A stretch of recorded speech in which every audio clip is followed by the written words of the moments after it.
Hello welcome to N nine media. కరవమంటే కప్పకు కోపం, విడవమంటే పాముకు కోపం అన్నట్టుగా బీజేపీ తెలంగాణ నేతల పంచాయతీ జాతీయ నాయకత్వానికి తలనొప్పిలాగా మారింది. కిషన్ రెడ్డి, రాజాసింగ్ మధ్య జరుగుతున్న అంతర్గత పోరు తారాస్థాయికి చేరుకున్నట్టు కనిపిస్తోంది. రాష్ట్ర నాయకత్వానికి ఎమ్మెల్యే అసంతృప్త నేత రాజాసింగ్ కొరకరాని కొయ్యగా మారినట్టు బీజేపీ శ్రేణుల్లో చర్చ నడుస్తోంది.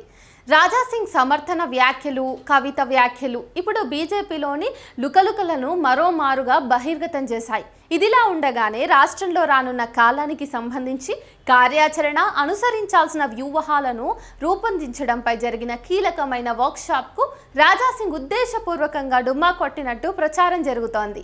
వర్క్షాప్ సందర్భంగానూ ఇదే అంశం మీద మీడియా ఫోకస్ పెట్టగా స్పందించేందుకు బీజేపీ సీనియర్ నేతలెవరూ కూడా ముందుకు రాకుండా నిరాకరించారు. అయితే ఇటీవల కవిత చెప్పింది నిజమే.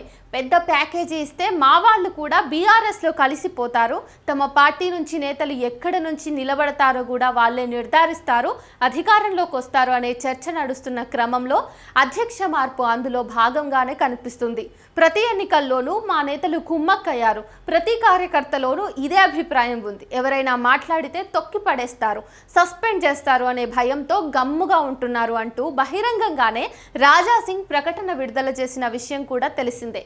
కవిత కామెంట్లపై కేంద్ర మంత్రి, బీజేపీ రాష్ట్ర అధ్యక్షులు కిషన్ రెడ్డి నోరు జారొద్దు అంటూ హెచ్చరికలు జారీ చేసిన రాజాసింగ్ ధిక్కరించడం ఇప్పుడు చర్చనీయాంశంగానే మారుతుంది. ఇటీవల దీనిపై జాతీయ నాయకత్వం సూచనలతో ఎమ్మెల్యేలు, ఎంపీలతో కిషన్ రెడ్డి వీడియో కాన్ఫరెన్స్ నిర్వహించారు.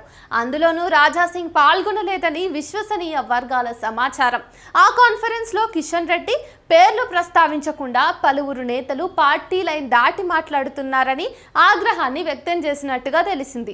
బీజేపీలో జరుగుతున్న వరుస ఘటనలు పార్టీ ముఖ్య నేతల మధ్య ఉన్న గొడవలను ఎత్తి చూపిస్తున్నాయి.